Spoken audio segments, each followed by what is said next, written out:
బీఆర్ఎస్కి ఎప్పుడు టఫ్ ఉండదు. ఎందుకంటే జనాలు చూసేది కేసీఆర్ ముఖము, కారు గుర్తే గుర్తుందది. 10 ఏళ్లలో కేసీఆర్ ఏం చేసిండు అని అడుగుతున్నావు రేవంత్ రెడ్డి. నువ్వు 23 నెలల్లో ఏం చేసినావు తెలంగాణ రాష్ట్ర ప్రజలకు చెప్పు. కుల్లం మాట్లాడదాం.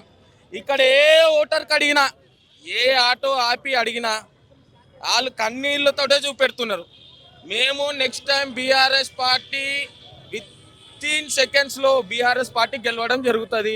ఇంకోటి ఏందో ఎవరెవరో ధమ్కిలు ఇవ్వడం కాదు, మాకు కొత్త కాదు, జైళ్ళు కొత్త కాదు, బెయిళ్ళు కొత్త కాదు. మేము ఫైటర్స్ ఆఫ్ కేసీఆర్. మేము కొట్లాడడానికైనా ఊపిరి ఆగిపోయేంత వరకు కేసీఆర్ గారితో ఉంటామని చెప్తున్నా. ఇంకోటి, కొంతమంది మంత్రులు ఒరుతుర్రు, కుక్కలు లెక్క ఒరుతుర్రు. ఈరోజు జూబ్లీహిల్స్ నియోజకవర్గంలో యూసుఫ్ కూడా రేవంత్ రెడ్డి వస్తుంటే 500 రూపాయలు ఇచ్చుకుంటే తీసుకొని వచ్చుకుంటారు. వీళ్ళందరూ ప్రేమతో వచ్చిన వాళ్ళు, కేసీఆర్ గారి మీద ప్రేమతో వచ్చిన వాళ్ళు. మేము 500 ఇవ్వలే, ఎవరికి కూడా తాగిపియాలి, ఎవరికి కూడా ఇగో ఇది రాండి అని చెప్తే వాళ్ళు ఇష్టంతో వచ్చిన వాళ్ళు.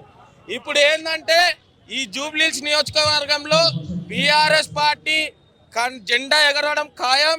ఎట్లయితే మా విష్ణు అన్న చెప్పిండో ఇక్కడ కాంగ్రెస్ జెండా ఎగరకుండా చేస్తా అని,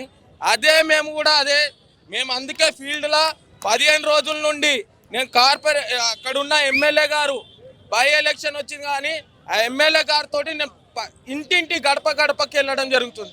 ఎక్కడికి పోయినా శాల్వలు వేసి మేడంకి ఛాయ్ పెట్టి మళ్ళా స్వాగతం పలకడం జరుగుతుంది. దాదాపు 50,000 మెజార్టీతో కాంగ్రెస్ అభ్యర్థి గెలవబోతున్నాడు అంటున్నారు. ఇప్పుడు 50,000 మెజార్టీ, ₹2 మెజార్టీ మాకొద్దు. అదే జూబ్లీహిల్స్ నియోజకవర్గంలో టకాఫర్ రాజకీయం ఉంటుంది. ఒక్కటి చెప్తున్నా, మేము 50,000 వాళ్ళు చెప్పుకున్నట్టు డప్పు మోగించుకున్నట్టు మేము మోగించుకోం. ఆడ ఫీల్డ్లకు దిగినప్పుడు నిన్న రాత్రి దాడులు చేసిర్రు.